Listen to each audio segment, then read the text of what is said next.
রহস্য গল্প চ্যানেলের পক্ষ থেকে সকলকে জানাই আন্তরিক শুভেচ্ছা, ছোটদের ভালোবাসা, বড়দের প্রণাম।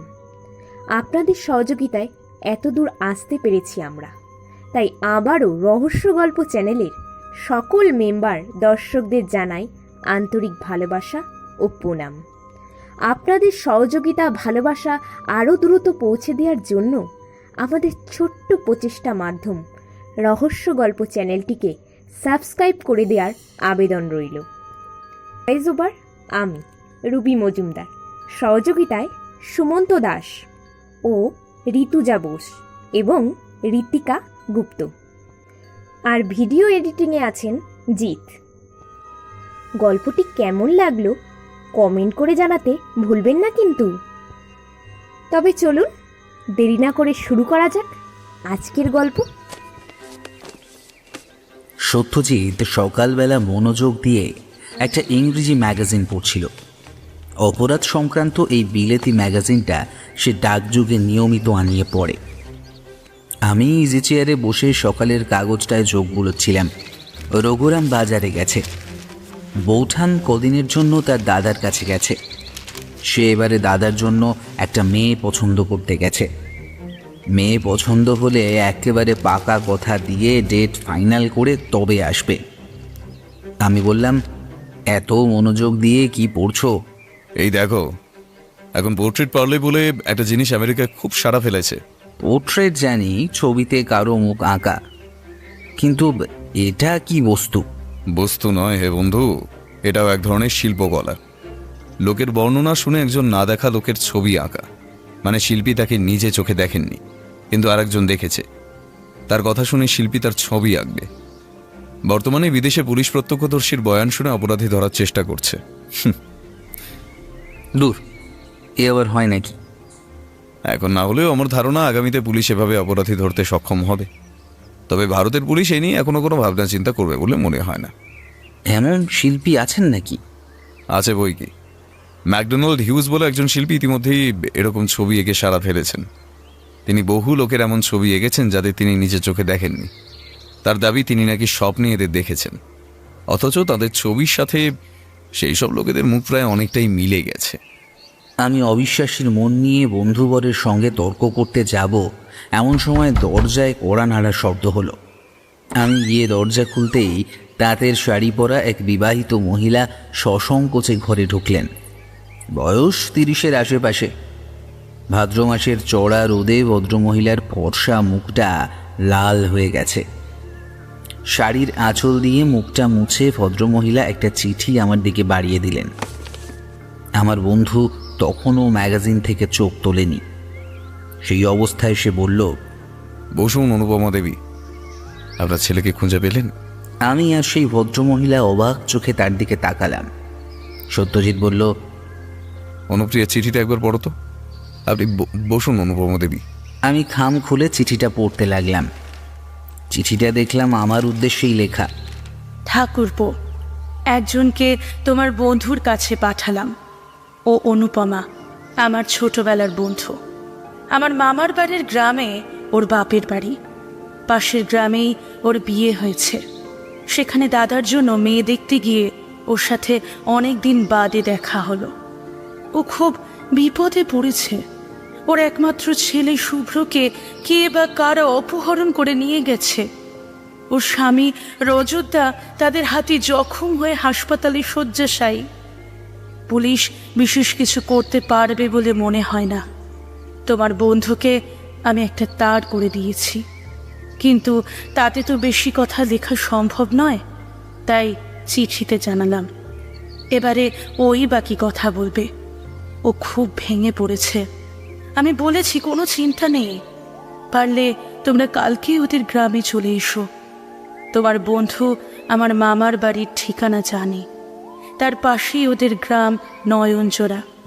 সেখানে রজত ঘোষালের বাড়ি বললেই সবাই দেখিয়ে দেবে। তোমরা ওখানে কাজ মিটে গেলে অবশ্যই দাদার এখানে একবার আসবে। ইতি, তোমার বৌঠান। চিঠি পড়া শেষ করে দেখলাম অনুপমা দেবীর দু চোখ দিয়ে নেমে এসেছে জলের ধারা। আমি দ্রুত ওনাকে এক গ্লাস জল এনে দিলাম।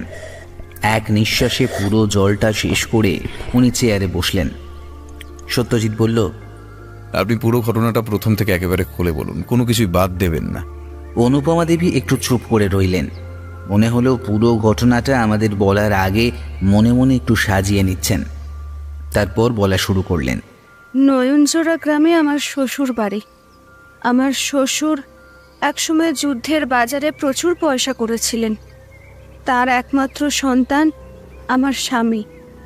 বাবার মৃত্যুর পর সেই সম্পত্তির অধিকারী হন। গ্রামে আমাদের প্রচুর জায়গা জমি আছে, সেগুলো ভাগে দিয়ে আমরা চাষ করাই। আমাদের একমাত্র সন্তান শুভ্র এই বছর ম্যাট্রিক পাশ করে কলকাতার কলেজে ভর্তি হবে বলে ঠিক ছিল।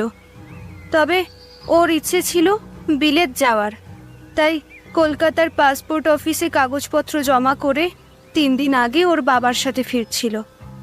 রাতের বেলা ওরা যখন বাবা ছেলে ফিরছিল, তখন বাস স্ট্যান্ড থেকে একটা কালো অ্যাম্বাসেডর ওদের পিছু নেয়। আমাদের গ্রাম থেকে বাস স্ট্যান্ড প্রায় 1 ক্রোশ। রাস্তাটা রাতের বেলা খুব নির্জন থাকে। গ্রামের লোকজন 8টার পরেই খেয়ে দিয়ে দৌড় বন্ধ করে ঘুমিয়ে পড়ে। সেদিন রাত 9টায় রাস্তা একদম ফাঁকা ছিল। তখন আচমকা ওই কালো গাড়িটা উল্টো দিকে এসে ওদের সামনে দাঁড়ায়। তারপরে 2 জন লোক গাড়ি থেকে নেমে এসে আমার ছেলের হাত ধরে টানতে শুরু করে। আমার স্বামী তাদের বাধা দেওয়ার চেষ্টা করতেই ওদের মধ্যে একজন একটা ধারালো ছুরি নিয়ে আমার স্বামীর কাঁধে বসিয়ে দেয়।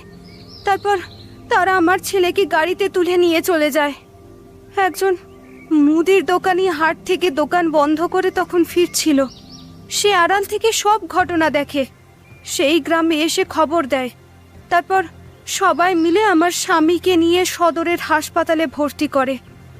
এখন আর তার প্রাণের ভয় নেই, তবে প্রচুর রক্তপাতের ফলে তার শরীর খুব দুর্বল। ঠিক আছে, আমরা কালই রওনা দেব। আমি তাহলে আসি।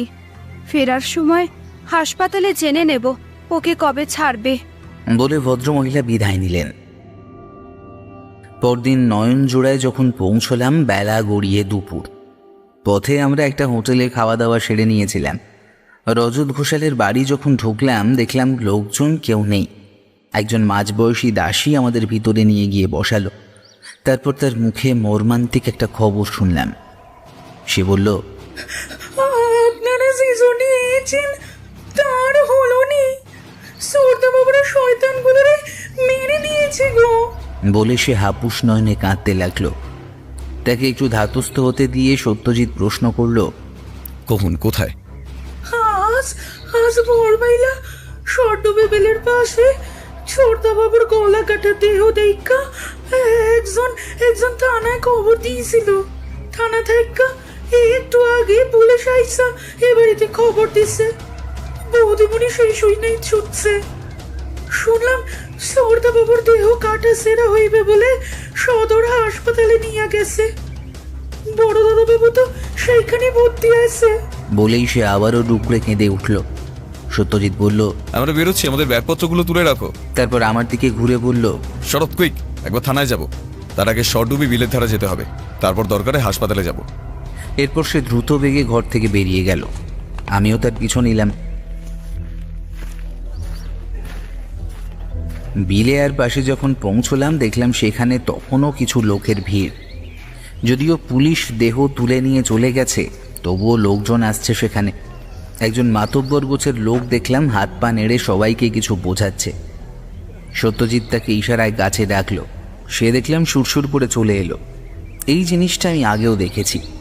ওর চেহারার মধ্যে এমন একটা ব্যক্তিত্ব আছে যে ও যদি চেনা অথবা অচেনা লোককেও কিছু বলে, তবে সে সেটা বাধ্য ছেলের মতো পালন করে।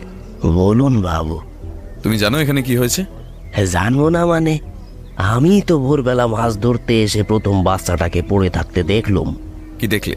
আমি প্রথমে মাছ ধরতে এসে কতটা খেয়াল করিনি। পরে বাথরুম পাওয়ার পর ওই নল খাগড়ার বোনটার কাছে যাই।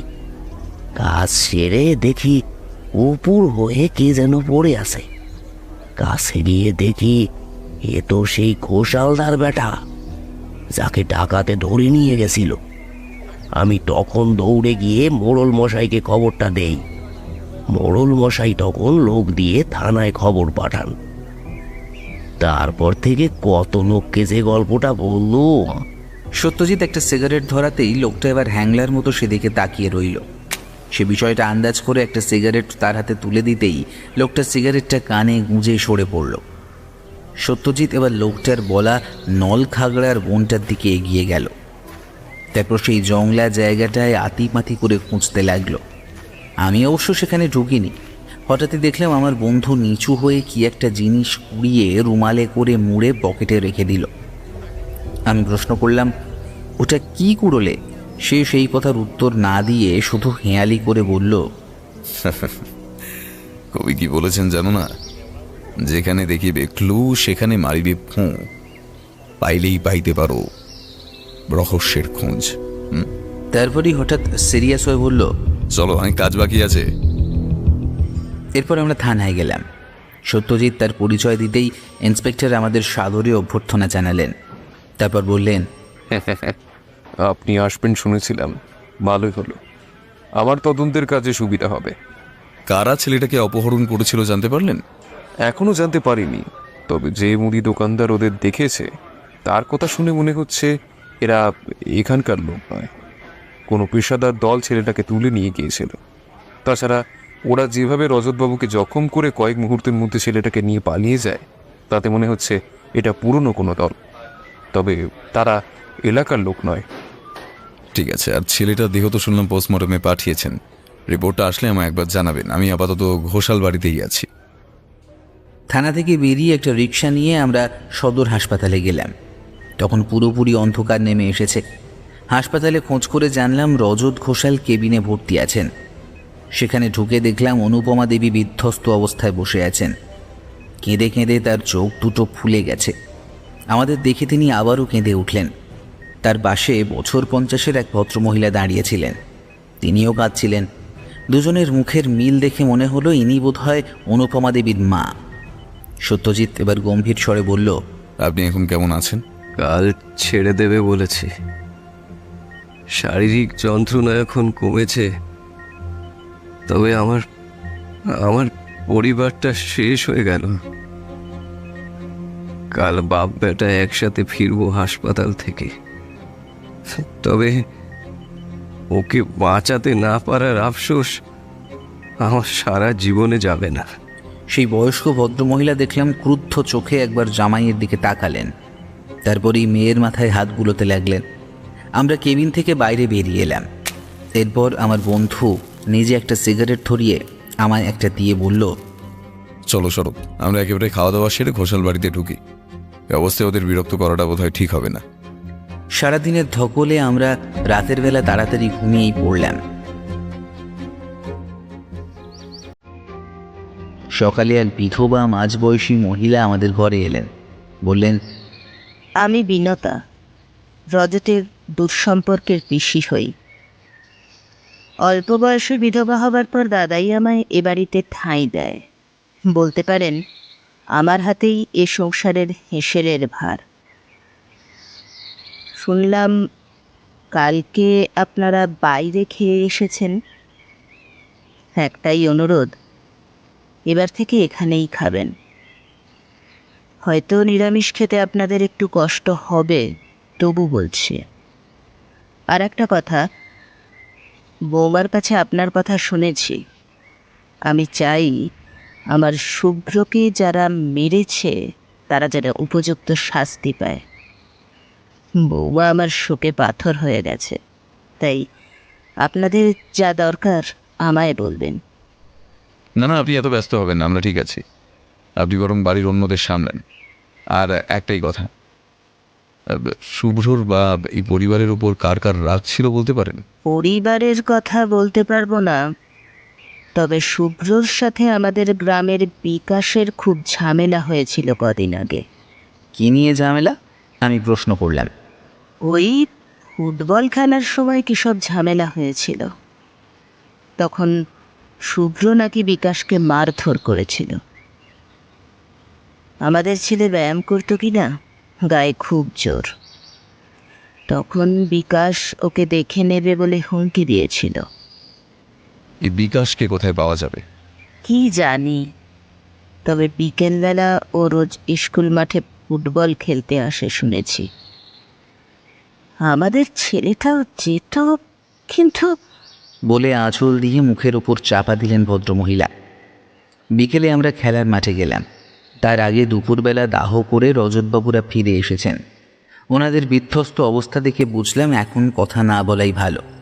মাঠে গিয়ে দেখলাম ছেলেদের দল একপাশে জটলা বেঁধে আলোচনা করছে। কারোরই খেলার ইচ্ছে নেই। আমাদের দেখে তারা চুপ করে গেল। তোমাদের মধ্যে বিকাশকে? আমি কেন, কি দরকার? বলে একজন ঢ্যাঙা মতন ছোঁয়াড়ে টাইপের ছেলে ভিড় থেকে এগিয়ে এলো। তোমার সাথে শুভ্রর কি নিয়ে ঝগড়া হয়েছিল? আপনার কি পুলিশ? বিশ্বাস করুন আমি কিছু করিনি। শুভ্র যেদিন কিডন্যাপ হয় সেদিন রাতের বেলা তুমি কোথায় ছিলে? আমার বাড়িতে। আমি আগেই বলে দিচ্ছি, আমি কিছু জানি না। সেদিন খেলায় হেরে গিয়ে মাথাটা গরম হয়ে গেছিল বলে একটু বাড়াবাড়ি করে ফেলেছিলাম। পরে তো ওর সাথে মিটমাট করে নিয়েছিলাম। এরা সবাই জানে। কিরে তোরা বল। এরপর দেখলাম ছেলের দল ওর কথায় সায় দিল। আমরা তখন ওখান থেকে চলে এলাম। একটা রিক্সা থেকে সত্যজিৎ বলল, হাটে চলো, হাট বসে শনিবার আর বুধবার। শনিবার কোন হয়েছে, আজ বুধবার। আমি বন্ধুবরের হাটে যাওয়ার কারণ বুঝতে না পেরে ওকে জিজ্ঞাসা করতে যাব, ও দেখি গুনগুন করে একটা গানের কলি আওড়াচ্ছে। আমি বুঝলাম ওর আর মুখ খোলানো যাবে না। হাটে গিয়ে ও একজনকে প্রশ্ন করে একটা দোকানে গিয়ে দাঁড়ালো। দেখলাম একজন মাঝবয়সী দোকানদার খদ্দেরদের ভিড় সামলাতে ব্যস্ত। ভিড় একটু পাতলা হতেই দোকানি প্রশ্ন করল, কি দেব বাবু? 2 প্যাকেট চারমিনার। আমি অবাক হলাম, কারণ এখানে আসার আগে আমার বন্ধুবর তার সিগারেটের স্টক মজুত করে নিয়েছে। সত্যজিৎ সিগারেটের প্যাকেট থেকে নিজে একটা নিয়ে আর একটা আমায় দিয়ে দোকানে ঝোলানো জ্বলন্ত নারকেল দড়ি থেকে নিজের সিগারেটটা ধরালো। তারপর বলল, আপনি সেদিন ছেলেটাকে কিডন্যাপ হতে দেখেছেন তাই না? বাবু, আমি তো আপনাদের যা বলার বলে দিয়েছি। আমরা পুলিশের লোক নই। আমি সত্যানুসন্ধানী সত্যজিৎ সেনগুপ্ত, আরও আমার বন্ধু শরৎ মজুমদার। আমি এই কেসের আলাদাভাবে তদন্ত করছি। আপনার কাছ থেকে সেদিনের ঘটনাটা জানতে চাই। লোকটা এবার দোকান থেকে বাইরে বেরিয়ে এলো। তারপর আমাদের নিয়ে একটু ফাঁকা জায়গায় গিয়ে বলল, সেদিন ছিল শনিবার, শুক্লপক্ষের চতুর্দশী। চাঁদের আলোয় সব কিছু মোটামুটি দেখা যাচ্ছিল। সেদিন হাট থেকে ফিরছি, দেখি ঘোষালরা বাপ বেটায় শহর থেকে ফিরছে। আমি ওদের থেকে ওই 10-12 হাতের মতন পিছনে ছিলাম। দেখলাম একটা কালো গাড়ি ওদের পাশ কাটিয়ে চলে গেল। এরপর আবারও গাড়িটা ফিরে এলো, এসে ওদের পাশে দাঁড়ালো। এরপর ওই গাড়ি থেকে সন্ডা মতন 2 লোক নেমে এলো। তাদের একজনের হাতে ছুরি। আমি বিপদ আঁচ করে একটা বড় গাছের পেছনে লুকিয়ে পড়লাম। এরপর ওরা ছেলেটাকে টানতে লাগলো। ঘোষালবাবু বাধা দিতেই একজন তার ছুরিটা ওনার কাঁধে বসিয়ে ফেললো। ছেলেটা প্রথমে বাধা দিচ্ছিল, কিন্তু বাপের ওই অবস্থা দেখে শেষে ওদের কথা মতো গাড়িতে গিয়ে উঠলো। গাড়িটা চলে যেতে আমি বাবুর কাছে গিয়ে দেখলাম উনি রক্তে ভেসে যাচ্ছেন। তারপর দৌড়ে এসে গ্রামে খবর দিই, সবাই মিলে ওনাকে নিয়ে যাই হাসপাতালে। উনি বেঁচে গেলেও বেচারি ছেলেটাকে বাঁচানো গেল না। চোখের সামনে সব ঘটে গেল, অথচ আমি কিচ্ছু করতে পারলাম না বাবু, কিচ্ছু করতে পারলাম না। লোকগুলোকে তুমি ভালো করে দেখেছো? দুজনের মধ্যে যে ছুরি মারলো তার মুখটা আমার স্পষ্ট মনে আছে। ঠিক আছে, তুমি থাকো কোথায়? আগে বাবু, ঘোষালদের পিছনেই আমার ঘর। যাকে বলবেন হরেন মুদির বাড়ি যাব, আমার বাড়ি দেখিয়ে দেবে। কেন বাবু, সাক্ষ্য দিতে হবে? সে তো আমি বলেছি আমি সাক্ষ্য দেব। সে তো দেবী, তবে তোমার সাহায্য আমার লাগবে। একদিন তোমার আমার সাথে কলকাতায় যেতে হবে। রাখা খরচ সব আমার। যদি আরো কিছু লাগে তাও দেব। না বাবু, আমার কিছু লাগবে না। শুধু দেখবেন ছেলেটার খুনি যেন ধরা পড়ে। হাট থেকে ফিরে আমরা রজত ঘোষালের ঘরে গেলাম। রজতবাবু বিছানায় শুয়েছিলেন। আমাদের দেখেই সব ব্যস্ত হয়ে উঠে বসলেন। বললেন, অনুর কাছে এর আগে আপনার কথা শুনেছি। আপনি আমার ছেলের খুনিকে ধরে দিন। ওনার কথা শেষ হওয়ার আগেই ঘরে প্রবেশ করলেন এক ভদ্রলোক। বয়স 50-এর ধারে কাছে। পরনে খুব দামি গিলে করা পাঞ্জাবি আর মিহি পাড়ের কোঁচানো ধুতি। মাথায় ব্যাকব্রাশ করা চুলে পাক ধরেছে, সরু করে কাটা মিহি কোঁপ, হাতের রূপো বাঁধানো লাঠি আর আঙুলের একাধিক রত্নখচিত সোনার আংটি বলে দিচ্ছে ভদ্রলোক বেশ বিত্তবান। রজতবাবু আমাদের সাথে ওনার আলাপ করিয়ে দিলেন, বললেন, আমাদের পাশের গ্রামে উনি থাকেন, বিশ্বম্ভর মুখার্জি। এককালে এরা এখানকার জমিদার ছিলেন। এখন জমিদারি না থাকলেও বেশ প্রভাব প্রতিপত্তি আছে। আর এরা হলেন সত্যজিৎ সেনগুপ্ত আর শরৎ চট্টোপাধ্যায়। আমার স্ত্রীর সম্পর্কে জামাইবাবু হন সত্যজিৎবাবু। এনারা কলকাতায় থাকেন। এনারা এখানে এসেছেন। রজতবাবুকে থামিয়ে দিয়ে তিনি বললেন, এনারা এখানে কেন এসেছেন আমি জানি। থানার বড়বাবুর সাথে আমার কথা হয়েছে। তারপর আমাদের দিকে তাকিয়ে বললেন, আগামীকাল যদি আপনারা আমার বাড়িতে একটু পায়ের ধুলো দেন তাহলে খুব ভালো হয়। ওখানেই দুপুরে দুটো ডাল ভাত খাবেন। তারপর দরজার পাশে দাঁড়িয়ে থাকা একজন ভৃত্যকে ইশারা করতেই সে এক ঝুড়ি ফল আর একটা থলে এনে ঘরে নামিয়ে রাখল। বুঝলাম ভৃত্যটি ওনার সাথেই এসেছে। রজতবাবু সংকোচের সাথে বললেন, এইসব আবার কেন? আত্মীয়তা তো হতে হতেও হলো না, সবই আমার মেয়ের কপাল। তবু সম্পর্কটুকু থাক। বলে হাত জোর করে প্রণাম জানিয়ে উনি ঘর থেকে বেরিয়ে গেলেন। উনি বেরিয়ে যাওয়ার পর আমি বললাম, উনি আত্মীয়তার কথা কি বলছিলেন? রজতবাবুর চোখ দিয়ে জলের ধারা নেমে এলো। ধুতির প্রান্ত দিয়ে সেটা মুছে উনি বললেন, ছেলের আমার খুব বিলেতে পড়তে যাওয়ার শখ ছিল। বিলেতে আইন পড়ে ব্যারিস্টার হবে, এই ছিল তার মনের বাসনা। আমি মোটামুটি সচ্ছল হলেও বিলেতে পড়ানোর সামর্থ্য আমার ছিল না। আমার এক বন্ধু সনাতন, ওনার কাছারির এক বিশ্বস্ত কর্মী। ওনার একটা 13 বছরের বিধবা মেয়ে আছে। বিয়ের 1 মাসের মধ্যে তার স্বামী হঠাৎই কলেরায় মারা যায়। মেয়েটি একদিনের জন্য স্বামীর ঘর করেনি। সে বিয়ে করে বিদেশ বিভুঁইয়ে চাকরি করতে চলে যায়। মেয়ে তখন বাপের বাড়িতে। মেয়ের এই অবস্থা দেখে বিশ্বম্ভরবাবু ঠিক করেন মেয়ের আবারও বিয়ে দেবেন। বিদ্যাসাগর মশাই যতই বিধবা বিবাহ আইন পাশ করুন, গ্রামগঞ্জে এখনো লোকে ততটা আধুনিক হয়নি। উনি ঠিক করেন প্রচুর যৌতুক দিয়ে কোনো সৎ ব্রাহ্মণের ছেলের সাথে মেয়ের বিয়ে দেবেন। সনাতন যখন শুভ্রর কথা ওনাকে বলেন, তখন জমিদারবাবু আমায় একটা প্রস্তাব দেন। বলেন শুভ্রর বিলেতে যাওয়ার সব খরচ উনি দেবেন, তবে বিলেত যাওয়ার আগে মন্দিরে বিয়েটা সেরে যেতে হবে। পরেও ব্যারিস্টার হয়ে ফিরে এলে তখন ধুমধাম করে অনুষ্ঠান হবে না হয়, তবে বিয়ের পর শুভ্রকে ঘর জামাই হিসেবে ওখানেই সারা জীবন থাকতে হবে। আপনার স্ত্রী আপত্তি করেনি? প্রথমে খুব কান্নাকাটি করেছিল, তারপর যখন দেখল ছেলের এটাতে মত আছে, তখন প্রায় বাধ্য হয়েই মেনে নেয়। আসলে শুভ্র বিলেতে পড়তে যেতে পারবে এটা জানতে পেরেই রাজি হয়েছিল। এরপর আমরা ঘরে চলে এলাম। দুপুরে বিনতা দেবী ঘরেই আমাদের খাওয়ার ব্যবস্থা করলেন। বিকেলে সত্যজিৎ বলল, আমি একটু বেরোচ্ছি, তুমি বললে এবারই চাকর ঝিদের সঙ্গে একটু কথা বলো। একটু বাদে একজন কম বয়সী ছেলে ঘরে চা নিয়ে এলো। নাম জিজ্ঞাসা করাতে বলল দাশু। দাশুকে ঘরে বসতে বললাম। ইচ্ছে করেই ওর কাছে শুভ্রর কথা জানতে চাইলাম। ও একটু এদিক ওদিক দেখে নিয়ে বলল, সর্দাবাবুর কদিন ধরে মনটা খারাপ ছিল। কেন? কেউ কিছু বলেছিল? না, সর্দাবাবুরে নিয়ে গিন্নিমার সর্দাবাবুর দিদিমার খুব ঝগড়া হতেছিল। আসলে সর্দাবাবুর বিয়ে ঠিক হওয়ার পর থেকেই এই ঝামেলা শুরু হয়েছিল। কেন? তা আমি বলতে পারবো না বাবু, তাছাড়া ছোট মুখে বড় কথা শোভা পায়নি। তাহলে এতক্ষণ যেটা বললে?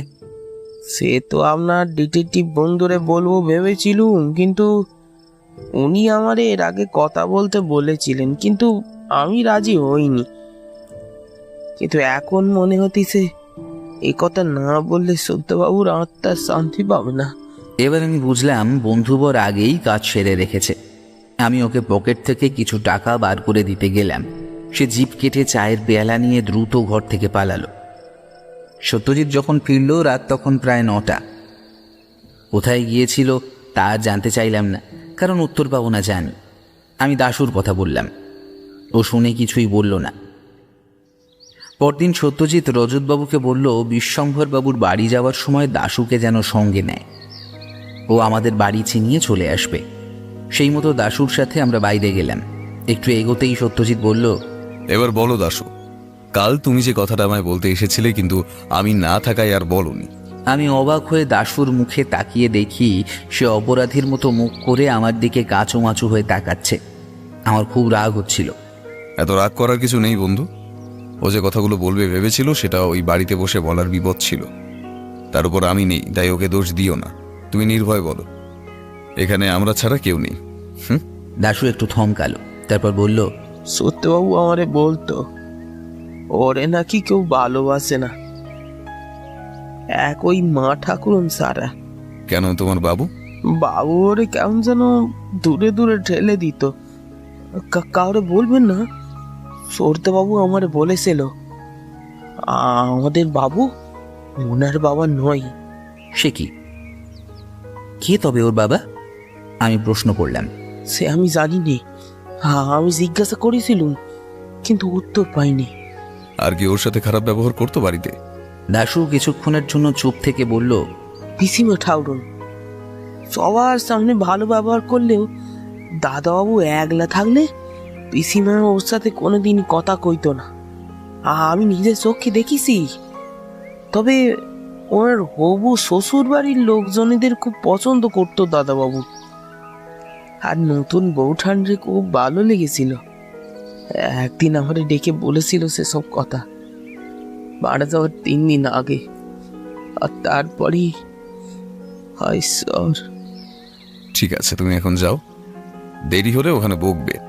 খালি কিভাবে যাব বলে দাও। আমাদের বিশ্বম্ভরবাবুর বাড়ি যাওয়ার পথ নির্দেশ করে সহজ সরল গ্রাম্য ছেলেটি বিদায় নিল। আমরা রওনা দিলাম গন্তব্যের উদ্দেশ্যে। বিশাল বাড়িটা দেখেই বুঝতে পারলাম এরা বনেরই বড় লোক।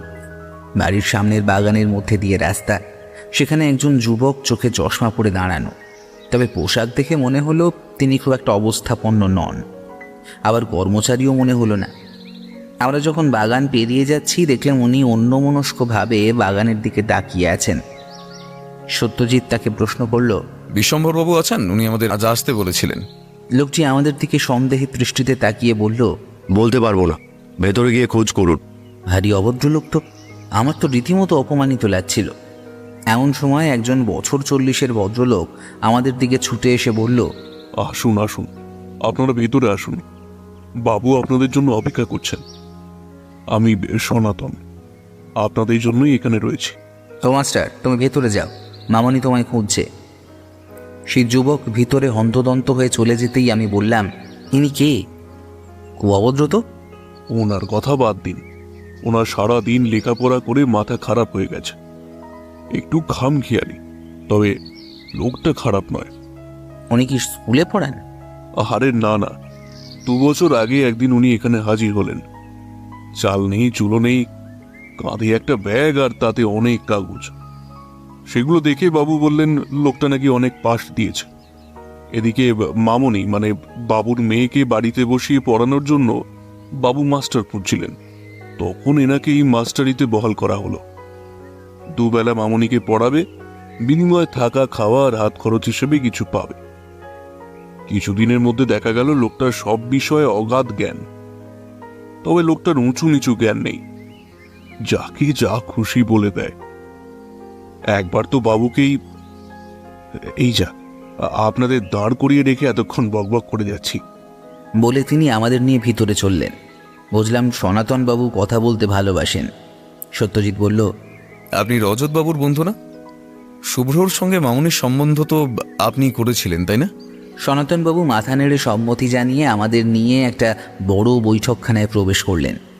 বিরাট বড় বৈঠকখানার উপরে একটা বড় ঝাড়লণ্ঠন ঝুলছে। বিশ্বম্ভরবাবু আলগোলায় তামাক খাচ্ছিলেন। অম্বুরি তামাকের সুগন্ধে ঘরটা ম ম করছে।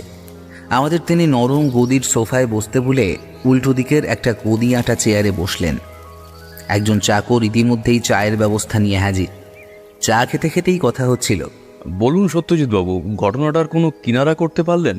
এখনো সবটা পরিষ্কার নয়, তবে কিছুটা আন্দাজ করতে পারছি। ঘটনাটার পেছনে যেই থাক সে ঘোষাল পরিবারের পরিচিত। আচ্ছা, আপনার কি মনে হয় কে এই ঘটনার পেছনে থাকতে পারে? সে আমি কি করে বলবো? শুভ্রর সাথে আমাদের মাত্র 3 মাসের আলাপ, তবে ছেলেটিকে আমার বেশ পছন্দ ছিল। আমার মামনির সাথে বেশ মানাতো। বেচারির কপালটাই খারাপ। একজন জ্যোতিষী অবশ্য বলেছিল যে মেয়ে আমার নাকি মাঙ্গলিক, কিন্তু ওর হবু স্বামীও যে এভাবে মরবে সেটা ভাবতে পারিনি। আচ্ছা, আজ আমি একটু বেরোবো, তবে দুপুরের আগেই ফিরে আসবো। ততক্ষণ সনাতন আপনাদের সঙ্গে থাকবে। ও, আর একটা কথা, এটা রাখুন। জানি না রজত আপনাকে কিছু দিয়েছে কি না, তবে আমার হবু জামাইয়ের হত্যাকারীকে ধরার জন্য এটা অ্যাডভান্স। প্রকৃত অপরাধীকে ধরতে পারলে এর ডাবল দেব। আমি ভাবলাম আমার বন্ধু এতে আপত্তি জানাবে, কিন্তু সে দেখলাম অম্লান বদনে সেই খামটা পকেটে চালান করে দিল। ভদ্রলোক এরপর বেরিয়ে গেলেন। সনাতন এরপর আমাদের নিয়ে গেস্ট রুমে গেল। সেখানে একটা বড় ঘরে আমাদের বিশ্রামের ব্যবস্থা হয়েছে। সত্যজিৎ বলল, আপনি এবার আসুন সনাতনবাবু, দরকার হলে আমি দেখে নেব। উনি একটু ইতস্তত করে বললেন, আমি একটু রান্নার ওখানে যাচ্ছি, যদি দরকার হয় কোনো চাকরকে বলবেন আমায় ডেকে দিতে। সনাতন চলে গেলে সত্যজিৎ একটা সিগারেট ধরিয়ে হঠাৎই বলে উঠল, মাস্টারমশাই, যদি কিছু বলার থেকে দরজার বাইরে দাঁড়িয়ে না থেকে ঘরে আসুন। আমি অবাক হলাম। বললাম, তুমি কি করে টের পেলে মাস্টারমশাই বাইরে দাঁড়িয়ে আছে? আমি বেশ কিছুক্ষণ ধরে দেখছি একজোড়া বা দরজার বাইরে চুপ করে দাঁড়িয়ে আছে। পর্দার নিচ থেকে ছেঁড়া চটি বাজরা দেখা যাচ্ছে যে। কিন্তু ওটা যে আমি, সেটা বুঝলেন কি করে? 1 নম্বর আপনার ছেঁড়া জুতো জোড়া, 2 নম্বর আপনার পায়ের বুড়ো আঙুল, সেটা যে অস্বাভাবিকভাবে অন্য আঙুলগুলোর থেকে লম্বা সেটা আমি আগেই দেখেছি। বাবা, আপনার তো মারাত্মক চোখ। আপনার নামটা এতক্ষণ জানা হয়নি। আমি বললাম, সুকোমল দাস, বাড়ি হাওড়া জেলার শিবপুরে। এমএ পাশ করার পর ভাগ্যের সন্ধানে এদিক ওদিক ঘুরতে ঘুরতে এখানে আশ্রয় পাই। যদিও কোনো জায়গায় বেশি দিন আমার মন টেকে না, কিন্তু এখানে বিশ্বম্ভরবাবুর বাবার আমলের একটা বিরাট লাইব্রেরি আছে, যেখানে অনেক দামি দামি দুষ্প্রাপ্য বই আছে। সেগুলোর লোভে আমি এখানে পড়ে আছি। এমনকি বিশ্বম্ভরবাবু আমার কথাতেও বেশ কিছু বই আনিয়েছেন। আমি লাইব্রেরির সব বইগুলোর একটা ক্যাটালগ তৈরি করে সাজাচ্ছি। অবশ্য আর একটা কারণও আছে, তবে সেটা এখন বলতে পারছি না। ঠিক আছে, এখন বলতে হবে না, পরে যদি মনে হয় তবে ঘোষাল বাড়িতে আমার সাথে যোগাযোগ করে নেবেন। ঠিক আছে। বলেই চমকে কিছু লোকের পায়ের আওয়াজে মাস্টারমশাই ঘর থেকে দ্রুত চলে গেলেন। এমন সময় সনাতনবাবু একজন চাকরকে নিয়ে প্রবেশ করলেন। তার হাতে 2টো থালায় অনেক রকমের মিষ্টি। খেতে একটু দেরি আছে, তাই গিন্নিমা এগুলো পাঠালেন। আমরা একটা থালা চাকরকে নিয়ে যেতে বললাম। সে চলে যেতেই সনাতন প্রশ্ন করল, পাগলা মাস্টার কি বলছিল? সেরকম কিছু নয়। কোথায় বাড়ি, কিভাবে এখানে এলো, আর ওই লাইব্রেরির জন্য এখানে পড়ে আছে এইসব বলছিল। ব্যাটা সে আনা পাগল। মামনির মাথাটা খেয়েছে, এখন রাজকন্যার রাজত্ব দুটোই হাতানো তালে আছে। পাগল না ছাই, ও মহা ধরিবাজ। পেটে পেটে ওরা অনেক বুদ্ধি। তাহলে আপনার মালিক ওকে তাড়িয়ে দিচ্ছেন না কেন? সত্যজিৎ প্রশ্ন করল। তাহলে তো আবার মামনি গলায় দড়ি দেবে। তাছাড়া লোকটার অনেক গুণ। বাবু লাইব্রেরিটার দায়িত্ব ওকে দিয়েছেন। বাবুর ইচ্ছা ওনার বাবার নামে এই লাইব্রেরিটা সরকারের হাতে তুলে দেবেন। সামনে উনি ভোটে দাঁড়াবেন তো, তাই। আচ্ছা, আপনার বাবু তো ঘর জামাই খুঁজছেন, তো একে জামাই করলেই তো পারেন। আমি প্রশ্ন করলাম। না, তা সম্ভব নয়। এক, মাস্টারের বয়স মামনির থেকে অনেক বেশি। তাছাড়া উনি ব্রাহ্মণ নয়, তাই বাবু রাজি নয়। এজন্যই বাবু আরও মেয়ের বিয়ে দেওয়ার জন্য উঠে পড়ে লেগেছেন। আমার বন্ধু এতক্ষণ মিষ্টি গলাধকরণ করছিল, এইবার খালি অস্ফুটে বলল, জল হবে। শুনেই সনাতনবাবু জিভ কেটে দৌড় লাগালেন জল আনতে। দুপুরে খাওয়া দাওয়ার বিশাল আয়োজন ছিল, বিশেষ করে মাছ আর মাংসের। আমরাও বেশ তৃপ্তি করে খেলাম। বিকেলে রোদের তেজ কমলে আমরা বের হব বলে ঠিক ছিল। দুজনেই এই গুরু ভোজনের পর একটু জিরিয়ে নিচ্ছিলাম। তন্দ্রাচ্ছন্ন অবস্থায় মনে হলো কে যেন পিছন থেকে আমার মাথার বালিশের তলায় হাত রাখছে, কিন্তু এতটাই ঘুম পাচ্ছিল তখন যে আর কিছু খেয়াল নেই। ঘুম যখন ভাঙল তখন বেলা গড়িয়ে গেছে অনেকখানি। ঘড়ি দেখতে গিয়ে খেয়াল হলো সেটা মাথার বালিশের পাশে খুলে রেখেছিলাম। সঙ্গে সঙ্গে বালিশটা সরিয়ে দেখি সেটা যথাস্থানেই আছে। তবে তার সাথে আরেকটি জিনিস অতিরিক্ত সেখানে রয়েছে। একটা সাদা কাগজ ভাঁজ করা। খুলে দেখলাম তাতে ছাপার অক্ষরে কাগজ কেটে লেখা, খুব সাবধান, ঘরের ছেলে ঘরে ফিরে যাও, না হলে বিপদে পড়বে। তবে প্রতিটা অক্ষর সমান নয়, কোনোটা ছোট কোনোটা বড়। এতক্ষণ খেয়াল করিনি, এখন দেখলাম বন্ধুবর ইজি চেয়ারে বসে আমায় এক মনে নিরীক্ষণ করছে। তার জিজ্ঞাসু দৃষ্টির সামনে চিঠিটা বাড়িয়ে ধরলাম। সে চিঠিটা হাতে নিয়ে দেখল, তারপর নাকের কাছে নিয়ে গন্ধ শুঁকল, তারপর বলল, বই বাঁধাতে এই আঠা ব্যবহার করা হয়, গন্ধটা আমি চিনি। লেখাগুলো পুরনো কোনো বাংলা বইয়ের পাতা থেকে কাটা। এই হরফ এখন আর ছাপার কাজে ব্যবহার হয় না। কাগজটাও দামি লেটার হেডের, জলছাপ দেখে মনে হচ্ছে বিলিতি। সনাতনবাবু এই সময় চায়ের সরঞ্জাম নিয়ে ঘরে ঢুকতেই সত্যজিৎ চুপ করে গেল। চা খেয়ে বাইরে বেরোলাম, দেখি প্রায় অন্ধকার বাগানে সুকোমল মাস্টার কি যেন খুঁজে চলেছে।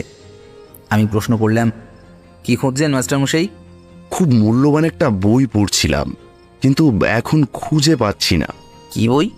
পুরনো গৌড়ের ইতিহাস। বইটা অনেক পুরনো, এখন আর ছাপা হয় না। শশাঙ্কের কীর্তি থেকে শুরু করে আরও অনেক কিছু আছে বইতে। খুব মূল্যবান বই। আপনি এখানে না খুঁজে লাইব্রেরি বা আপনার ঘরে খুঁজুন, আমি বললাম। সব জায়গায় খুঁজেছি, এছাড়া আমার দামি আটা শিশি, কাঁচি, লাইব্রেরির প্যাড কিছুই পাচ্ছি না।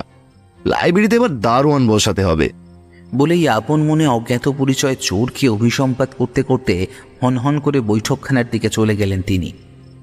আমরা ঘোষাল বাড়ির উদ্দেশ্যে রওনা দিলাম। সেদিন রাতে অনুপমা দেবী আমাদের ঘরে এলেন। তারপর সত্যজিৎকে বললেন, আমায় ক্ষমা করুন, আমি আপনাকে মিথ্যে কথা বলেছি। শুভ্র আমার পেটের সন্তান নয়। ওর বাবার নাম আমি জানতে চাই না, তবে আপনার বয়স আর শুভ্রর বয়স দেখে আমার আগেই সন্দেহ হয়েছিল। আপনি আমার স্ত্রী অনুপ্রিয়ার প্রায় সমবয়সী, মানে 30-এর আশেপাশে। আপনার ছেলের বয়স 16, কিন্তু অনুপ্রিয়ার সঙ্গে এখানে আসার আগে যখন আমার ফোনে কথা হয়েছিল তখনই শুনলাম আপনার 20-র আশেপাশে বিয়ে হয়েছিল। তাই হিসেব মিলছিল না। ঠিকই শুনেছেন, বাবা মারা যাবার পর 21 বছর বয়সেই আমার বিয়ে হয়। তার আগে বাবা প্রায় 2 বছর পক্ষাঘাতে শয্যাশায়ী ছিলেন, তাই আমি বাবার সেবা করার জন্যই বিয়ে করিনি। বিয়ের 3 বছর হয়ে যাওয়ার পরও সন্তান না হওয়ায় ডাক্তার দেখিয়ে জানতে পারলাম আমি কোনোদিনই মা হতে পারবো না। তারপর ওকে দত্তক নিই। ওর আসল নাম সত্যকাম। ওর মা জন্মের পর ওকে প্রায় লুকিয়েই মানুষ করছিল, কারণ সে তখন বিধবা ছিল। তাই ওর বাবার পরিচয় গোপন রেখেই ওকে খুব হেলায় ফেলায় মানুষ করছিল। আমি জানতে পেরে ওকে এখানে নিয়ে আসি। আপনার স্বামী আপত্তি করেননি? উনি প্রথমে আপত্তি করলেও পরে ক্রমশ মানিয়ে নেন। তবে পিসিমা মানতে পারেননি, এমনকি আমার স্বামীর আবারও বিয়ে দেওয়ার প্রস্তাব করেছিলেন, কিন্তু উনি রাজি হননি। সত্যকামের মা বাবার পরিচয় আমি জানতে চাইছি না, তবে আপনার স্বামী কি ঘটনার পেছনে থাকতে পারে বলে মনে হয়? কারণ আপনার মাকে দেখে মনে হলো তিনি এই ব্যাপারে ওনাকে সন্দেহ করেন। মায়ের কথা বাদ দিন, উনি খুব সন্দেহবাদী। তবে একটা কথা বলতে পারি, সত্যকে আমি পেটে না ধরলেও তাকে আমি নিজের ছেলে হিসেবে বড় করেছি। কালকের পর তো আপনাদের আর অসহজ থাকছে না, তাই না? যেহেতু সত্যকামের গোত্র আলাদা, তাই আপনার 4 দিনের বেশি অসহজ থাকার কথা নয়। ঠিক আছে, কাল আমি একটু কলকাতায় যাব, তবে আমার এই বন্ধুটি থাকবে। রাতে ফিরে আপনার সাথে কথা বলবো। কাল একবার রাতের খাওয়া দাওয়ার পর আসবেন। মাথা নেড়ে অনুপমা দেবী চলে গেলেন। পরদিন দাশু আমার ঘরে চা জলখাবার নিয়ে যখন এলো তখন তাকে খুব গম্ভীর দেখালো। মনে হলো আমাদের সাথে কেউ ওকে কথা বলতে দেখেছে। ওকে যে সেটা করতে বারণ করা হয়েছে সেটা স্পষ্ট বুঝতে পারলাম। খাবার দিয়ে চলে যাওয়ার পর দাশু একটু বাদে আবার এলো। খালি কাপ প্লেট গুছিয়ে নিয়ে চলে যাওয়ার আগে এদিক ওদিক দেখে একটা খাম আমার সামনে ফেলে দিয়ে বলল, আপনার বন্ধুরে দেবেন, ও বাড়ির পাগলা মাছটা দিয়েছে। ও চলে যেতে আমি সাবধানে খামটা মেঝে থেকে তুলে দেখলাম সেটার মুখ আঠা দিয়ে আটকানো। খামটা নাকে শুঁকে অদ্ভুত একটা গন্ধ পেলাম। মনে হয় এটার কথাই সত্যজিৎ এর আগে বলেছিল। তাহলে তো বিকেলে রজতবাবু আমার ঘরে এলেন। দেখে আগের চেয়ে অনেকটা সুস্থ মনে হলো। সনাতনের মুখে শুনলাম কাল বিশ্বম্ভর বাবুর সাথে আপনাদের অনেক কথা হয়েছে। ওর ধারণা ওদের বাড়ির সুকমল মাস্টারের পেছনে থাকতে পারে। ওর ধারণা মাস্টার শুভ্রর সাথে ওর বিয়ের প্রস্তাব মেনে নিতে না পেরে এটা করেছে। তবে আমার আরেকজনকে সন্দেহ হচ্ছে। কে? আমার শ্বশুর মশাই। মানে কি বলছেন আমি ঠিক বুঝতে পারলাম না। আপনার স্ত্রীর মুখে শুনেছি তার বাবা মারা গেছেন অনেক দিন। ঠিকই শুনেছেন, উনি অনুপমার নিজের বাবা নন। ওর বাবা মারা যাওয়ার পর ওর মা আবার সুখেন রায়কে বিয়ে করেন। লোকটা একদম সুবিধার নয়, দুশ্চরিত্র। বলতে গেলে ওর হাত থেকে বাঁচার জন্যই অনু আমায় বিয়ে করে। কিন্তু অনু এ বাড়িতে আসার পরেও লোকটা নানাভাবে আমাদের সাথে শত্রুতা বজায় রেখেছে। কেন? অনুর বাবা মারা যাওয়ার আগে সম্পত্তি সমান দুভাগ করে স্ত্রী আর মেয়েকে দিয়ে যান। অনুর বাবা যখন শয্যাশায়ী তখন থেকেই ওদের বাড়িতে আসতো কম্পাউন্ডার হিসেবে। পরে সেখান থেকেই অনুর মায়ের সাথে ঘনিষ্ঠতা তৈরি হয়। অনু এই নিয়ে প্রতিবাদ করে, তখন থেকেই লোকটা অনুর পেছনে হাত ধুয়ে পড়ে যায়। তারপর তো অনু আমায় বিয়ে করে এ বাড়িতে চলে আসে। ও আসার 6 মাসের মধ্যে আমার শাশুড়ি আবার বিয়ে করে। তারপর থেকেই আমার শ্বশুর বাড়ির সাথে সম্পর্ক নষ্ট হয়ে যায়। তবে অনু এখনো মায়ের সাথে যোগাযোগ রেখেছে, আমি তাতে বাধা দিইনি। 8টা নাগাদ সত্যজিৎ ফিরলে তাকে আমি রজতবাবুর সমস্ত কথা বললাম। তারপর সেই খামটা ওর হাতে তুলে দিলাম। ও খাম খুলে চিঠিটা পড়ে আমার হাতে দিল। দেখলাম তাতে মুক্তোর মতো অক্ষরে একটা দামি কাগজে চিঠিটা লেখা হয়েছে। এর আগেও আমি কাগজ দেখেছি। সত্যজিৎকে যে হুমকি চিঠি দেওয়া হয়েছিল সেটা এই কাগজেই লেখা হয়েছিল। চিঠিটা এই রকম: শ্রদ্ধেয় সত্যজিৎ বাবু, ভেবেছিলাম কিছু বলবো না, কিন্তু গভীরভাবে চিন্তা করে দেখলাম আপনার কিছু বিষয় অবগত হওয়া দরকার। অন্নপূর্ণা মানে মামুনি আমার ছোট বোনের মতো। তাকে আমি নিজের বোনের চেয়ে কোনো অংশে কম ভাবি না। কিন্তু তার পিতা তার বিবাহ স্থির করলেও সংসার ধর্মে তার মন নেই। সে বাকি জীবনটা একজন সাধী সন্ন্যাসিনীর মতো কাটাতে ইচ্ছুক। তাই তার পিতা তাকে সংসারী করতে চাই। এমনকি তার হবু স্বামীকেও সে কথা আমার মাধ্যমে জানিয়েছিল। তবে তার অর্থলোলুপ ভাবী স্বামী নিজের ভবিষ্যতের কথা চিন্তা করেই এই বিয়েতে মত জানিয়েছিল। তবে সে এই নিয়ে বেশ অখুশি ছিল। তার নিজের পিতাকে মুখের ওপর একথা জানাতে সাহস হয়নি। তাই আমি একদিন তাকে সব জানিয়েছিলাম। তাতে তিনি ভয়ানক অসন্তুষ্ট হয়ে আমায় বাড়ি থেকে তাড়িয়ে দেওয়ার হুমকি দেন। তা দিন, আমার তাতে দুঃখ নেই, কিন্তু মামুনির কথা ভেবে আমার বড় চিন্তা হয়। তার হবু স্বামীর মৃত্যুতে আপাতত সে রক্ষা পেলেও ভবিষ্যতে যে অনুরূপ ঘটনা ঘটবে না তার নিশ্চয়তা কই। আপনি বিচক্ষণ মানুষ, আশা করি বিশ্বম্বর বাবুকে এই কাজ থেকে বিরত থাকার জন্য আপনি অনুরোধ করবেন। এই চালচুলোহীন শিক্ষকের কথায় কর্ণপাত না করলেও আপনার পরামর্শ তিনি ফেলতে পারবে না নিশ্চয়ই। একটা হতভাগ্য মেয়ের ভবিষ্যতের কথা ভেবে আপনি এ বিষয়ে হস্তক্ষেপ করবেন এই আশা রেখে পত্র শেষ করছি। পুনশ্চ আমার ঘরের আলমারিতে সেই বইটি ও কাঁচি, আঠা ও লেটার প্যাড খুঁজে পেয়েছি। তবে অত্যন্ত দুঃখের সাথে জানাচ্ছি, বইটির বেশ কয়েকটি পাতা কেটে নেওয়া হয়েছে। এক অমূল্য সম্পদ ধ্বংস হয়ে গেল। আমার ঘরের বাজে কাগজ ফেলার ঝুড়িতে সেই পাতা কয়টি পেয়েছি, তবে তার থেকে বেশ কিছু শব্দ কেটে নেওয়া হয়েছে। নমস্কারান্তে, সুকমল দাস, 13ই ভাদ্র 1377। চিঠিটা পড়া হলে আমি বললাম, কি বুঝছো? খুব খিদে পেয়েছে, কাল কথা বলবো বলে সে ঘর থেকে বেরিয়ে গেল। আমিও তার পিছু পিছু চললাম। রাতে খাওয়া দাওয়ার পর বন্ধুকে চেপে ধরলাম। সে একটা সিগারেট ধরিয়ে বলল, শরৎ, তোমায় পোর্ট্রেট পার্লের কথা বলেছিলাম মনে আছে? আছি হারান মোদিকে নিয়ে কলকাতায় গিয়েছিলাম। তারপর আমরা এক শিল্পী বন্ধুর কাছে গিয়ে নিয়ে তার কথা মতো একজনের ছবি আঁকালাম। সেটা লালবাজারে গোপালবাবুকে দিয়ে বলেছি তাদের কাছে দাগি অপরাধীদের যেসব ছবি আছে তার সাথে একবার মিলিয়ে দেখতে, এরকম দেখতে কোনো লোক পাওয়া যায় কিনা।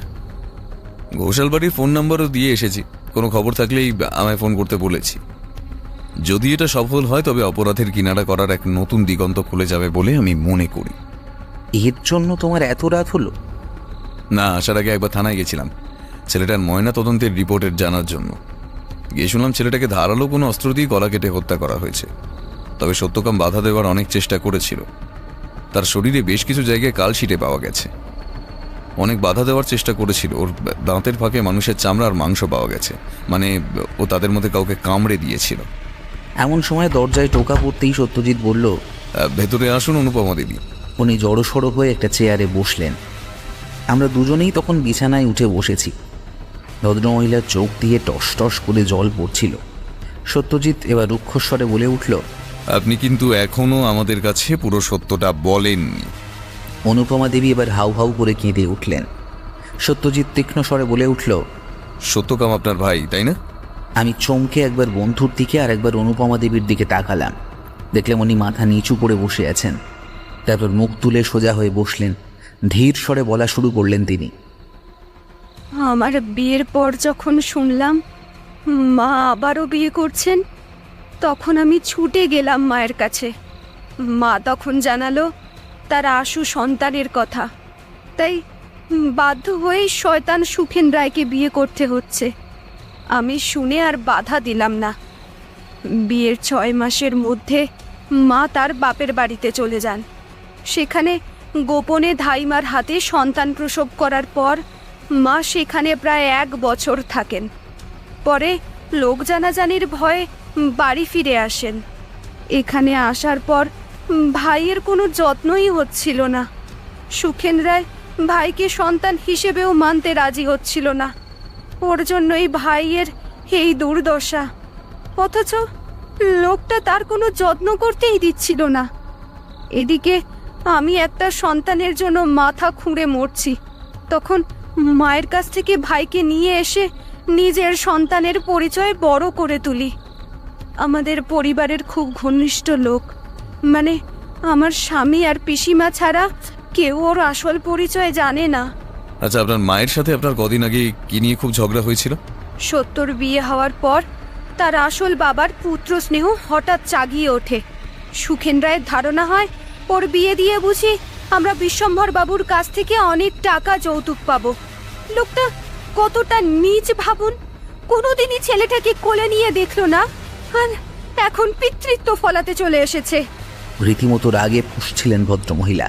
উনি চুপ করার পরে আমি বললাম, সত্যজিৎ, সত্যকাম যে ওনার সন্তান নয় সেটা তো উনি নিজের মুখেই স্বীকার করেছেন, কিন্তু এটা কি করে বুঝলে যে সত্যকাম ওনার ভাই? সেটা তুমিও ভালো করে লক্ষ্য করলে বুঝতে পারতে। ওনার মায়ের আর ওনার মুখের যেমন মিল আছে, তেমনি ওনার ভাইয়েরও ওনার মায়ের সাথে খুব মিল আছে। এ বাড়িতে সত্যর ছোটবেলার ছবি দেখে আমার প্রথম সন্দেহ হয়। তারপর থানায় মৃতদেহের ছবি দেখে নিশ্চিত হই। অবশ্য লোকে তোমার মতো ভাবতো মা ছেলের মুখের মিল। আমার প্রাণের ধন যারা কেড়েছে, আমি চাই তাদের ফাঁসি হোক। আপনি শয়তানটাকে ছাড়বেন না, ছাড়বেন না আপনি। বলে ঘর থেকে বেরিয়ে গেলেন ভদ্রমহিলা।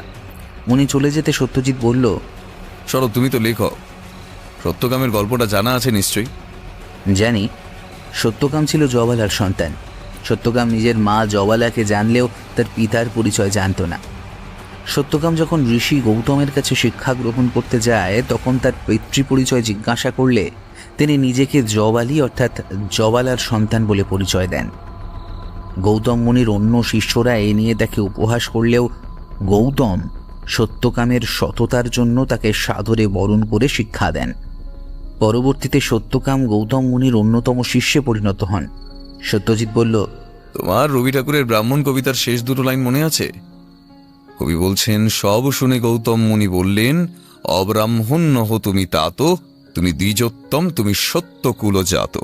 কি ব্যাপার বন্ধু, সত্যানুসন্ধানী সত্যজিৎ কি এবার সাহিত্য সন্ধানী হয়ে উঠবে নাকি?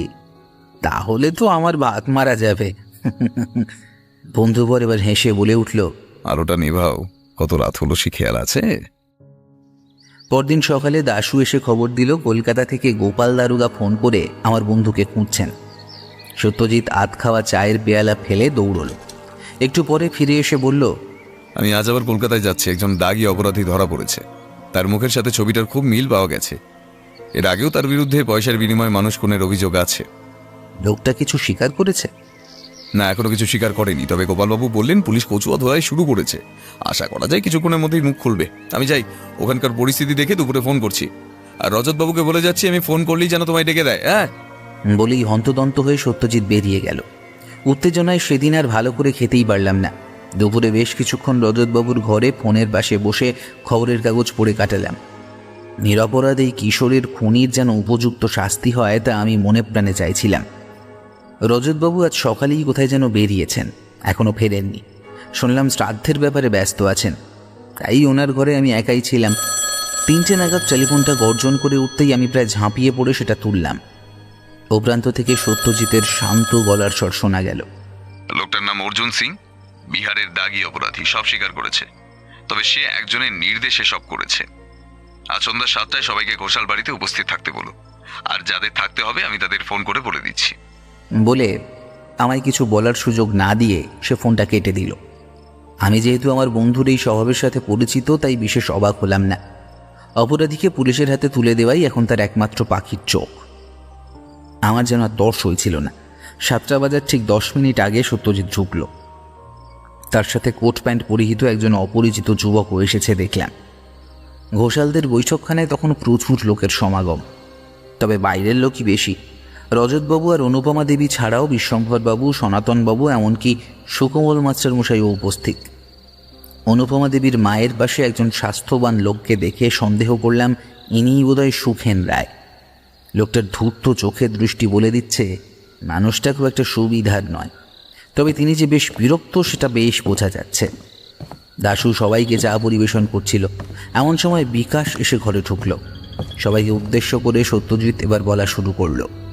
শুভ্রর মৃত্যু রহস্যটা আমার কাছে একটা বিশেষ কারণে গুরুত্বপূর্ণ, কারণ আমি নতুন একটা এক্সপেরিমেন্ট করেছিলাম এই কেসটায়, যেটা সফল হয়েছে। আপনারা নিশ্চয়ই এখনো জেনে গেছেন যে প্রত্যক্ষদর্শীর বয়ান অনুযায়ী ছবি আঁকিয়ে আমরা খনিকে ধরতে সফল হয়েছি, এমনকি তার সঙ্গীও ধরা পড়েছে। পুলিশের জেরার মুখে তারা সব অপরাধ স্বীকারও করেছে, কিন্তু তারা শুধু একটা চক্রান্তকে কার্যকরী করেছে মাত্র। আসল অপরাধী এখনো ধরা পড়েনি। ওই তো থানা থেকে বড়বাবু চলে এসেছেন। আমি ওনাকে অনুরোধ করব আপনারা দুজন সেপাইকে দরজার কাছে পাহারায় রেখে দিন, যাতে সে পালাতে না পারে। আপনি ভনিতা ছেড়ে কাজে কথায় আসুন। আপনার সময়ের দাম নাই থাকতে পারে, কিন্তু আমার সময়ের দাম আছে, কর্কশভাবে বলে উঠলেন সুখেন রায়। হ্যাঁ, আমি জানি সুখেন বাবু, আপনার এখানে আসার জন্য জুয়ার নিয়মিত আড্ডায় যেতে দেরি হয়ে যাচ্ছে। কথাটা বলতেই সুখেন রায়ের মুখের অবস্থাটা হলো জোঁকের মুখে নুন পড়ার মতো। তিনি চুপ করে বসে পড়লেন। সত্যজিৎ আবার শুরু করল। সনাতনবাবু, বিকাশ আপনার ভাগনা হয়, তাই তো? তা ভাগনার সাথে শুভ্রর ঝামেলার খবর পেয়ে আপনি তাকে নিরস্ত করেছিলেন, যাতে সে আপনার মালিকের হবু জামাইয়ের সাথে আর অশান্তি করে, তাই তো? না, মানে বিকাশের মাথা বরাবরই গরম। রজতের কাছে জানতে পেরে আমি বিকাশকে মানা করি ঝামেলা করতে। বুঝলাম। আচ্ছা বিকাশ, তোমার ধুতিটা একটু তোলো তো। না না, লজ্জা পাওয়ার কিছু নেই, হাঁটু অবধি তুললেই হবে। কি হলো, তোলো। তুমি যদি নিজে থেকে না তোলো তাহলে সেপাইদের বলছে। এই তো সোনা ছেলে। তা তোমার হাঁটুর নিচে ব্যান্ডেজ কেন? খোলো একবার ব্যান্ডেজটা। হ্যাঁ, এইবার বলো এই ক্ষতটা কি করে হলো? আমি বলি, এটা হলো শুভ্রর কামড়ের ফলে হয়েছে। সেদিন যখন মাঠে যাই তখন তোমার পায়ে ওই ব্যান্ডেজটা বাঁধা দেখেছিলাম, কারণ তুমি হাফ প্যান্ট পরেছিলে। খেলতে গেলে চোট লাগতেই পারে, তবে তাতে দাঁতের দাগ থাকে না, এটাই তো? বিকাশ এবার ধবাস করে একটা চেয়ারে বসে পড়ল। সত্যজিৎ এবার বলে উঠল, সনাতনবাবু, আপনার ঘড়িটা কোথায়? কোন ঘড়ি? আরে এই যে ঘড়িটা আপনি 15 দিন আগে কলকাতার একটা বিখ্যাত ঘড়ির দোকান থেকে কিনেছেন। সব বাজে কথা, আমার কোনো ঘড়ি নেই। তাহলে এটা কি? এই ঘড়িটা আমি সরডুবি বিলের পাশে সরবনে পেয়েছি। সম্ভবত ধস্তাধস্তির সময় এটা আপনার হাত থেকে খসে পড়ে গিয়েছিল। জিনিসটা আমি বিলের ধারেই খুঁজে পাই। আপনার সাথে যেদিন আমার প্রথম দেখা হয় সেদিন লক্ষ্য করেছিলাম আপনার হাতে ঘড়ি পরার জায়গায় সাদা দাগ। তার মানে সদ্য আপনার ঘড়িটা হারিয়েছে। এটা যে আমার ঘড়ি তার প্রমাণ কি? ঠিক কথা, ঠিক কথা। কিন্তু আপনি তো জানেন এই ঘড়িটা একটা বিশেষ এডিশন। কলকাতার সবচেয়ে বড় ঘড়ির দোকান এটা বিলের থেকে আনিয়েছে। মাত্র 10টা ঘড়ি মুহূর্তেই দেশে আছে, আর ওদের কাছে খাতায় এই ঘড়িটার সব ক্রেতাদের নাম ঠিকানা লেখা আছে। কিন্তু এত দামি ঘড়ি কেনার পয়সা আপনি পেলেন কোথায়? আপনি যা মাইনে পান তাতে এই গরিব দাম আপনার সারা বছরের মাইনের চেয়েও বেশি। যদিও এটা বার করতে আমার অনেক ছোটাছুটি করতে হয়েছে, তবে এসব আমার অভ্যাস আছে। এখন প্রশ্ন হলো, এত টাকা আপনাকে কে দিল? সনাতনবাবু নিরুত্তর রইলেন। সত্যজিৎ বলল, ওহো, আপনাদের সাথে একজনের আলাপ করিয়ে দিতেই ভুলে গিয়েছি। ইনি জল্পেশ্বর রায়, কলকাতায় জীবন বীমা অফিসে চাকরি করেন। আপনারা হয়তো ভাবছেন ইনি এখানে কেন, পরে বলছি। তার আগে আমি এখানে উপস্থিত সকলকে প্রশ্ন করতে চাই, আপনারা কেউ এনাকে চেনেন কি না? সারা ঘরে তখন পিন পড়লেও শোনা যাবে। কেউ কোনো উত্তর দিচ্ছে না দেখে সত্যজিৎ বলল, জল্পেশ্বরবাবু, আপনি এখানে কাউকে চিনতে পারেন কিনা দেখুন তো। যদি পারেন তাহলে তাকে আঙুল তুলে দেখিয়ে দিন।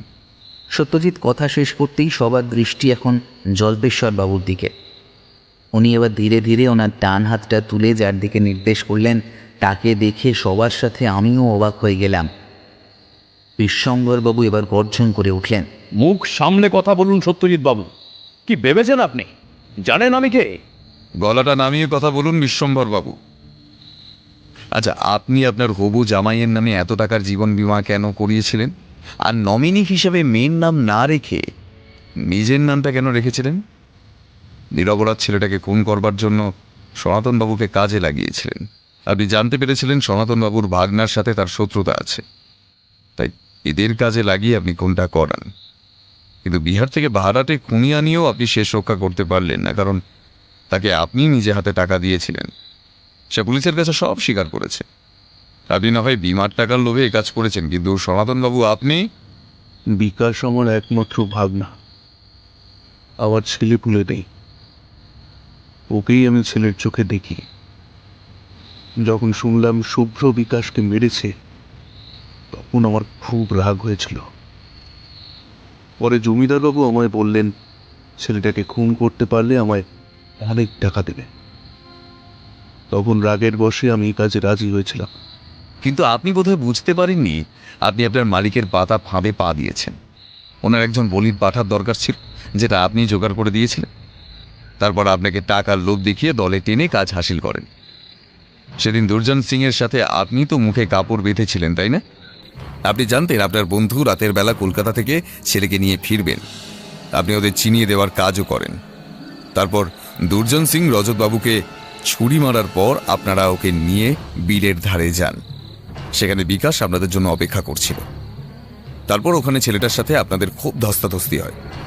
শুভ্র বিকাশের পায়ে কামড় দেয়। দুর্জন সিং তারপর ছুরি দিয়ে কাজ হাসিল করে। তারপর চোরাই কালো গাড়িতে সে কলকাতায় ফিরে যায়, আর আপনারা গ্রামে ফিরে আসেন। কি ঠিক বললাম তো? যদি কিছু ভুল বলি তাহলে আমায় শুধরে দেবেন। কিন্তু একটা জিনিস আমি কিছুতেই বুঝতে পারছি না, বিশ্বম্বরবাবু, আপনার এই দুর্মতি হলো কেন? আমার জামাই কলকাতার জীবন বীমা অফিসে কাজ করত। ওই অফিসেই এই জলেশ্বর বাবুর কাছে এসে নিজের নামে অনেক টাকা বীমা করেছিল, যার নমিনি ছিল তার সদ্য বিবাহিতা স্ত্রী। কলেরায় জামাই মারা যাওয়ার পর সেই জীবন বীমার টাকা জলেশ্বরবাবু আমার ঠিকানায় যোগাযোগ করে পাইয়ে দেন। টাকার অঙ্ক দেখে আমার মাথাটা ঘুরে যায়। তখনই আমি ঠিক করি কোনো অসহায় ছেলের সাথে আমার মেয়ের বিয়ের প্রস্তাব দিয়ে তার নামে আমি জীবন বীমা করব। কিন্তু নমিনি হব আমি। সেই মতো সনাতনকে একটা ছেলের খোঁজ করতে বলি। সব ঠিক হয়ে গেলে আমি জলেশ্বর বাবুর কাছে শুভ্রর নামে একটা মোটা অঙ্কের জীবন বীমা করি। তারপর যা হয়েছে সবই আপনারা জানেন।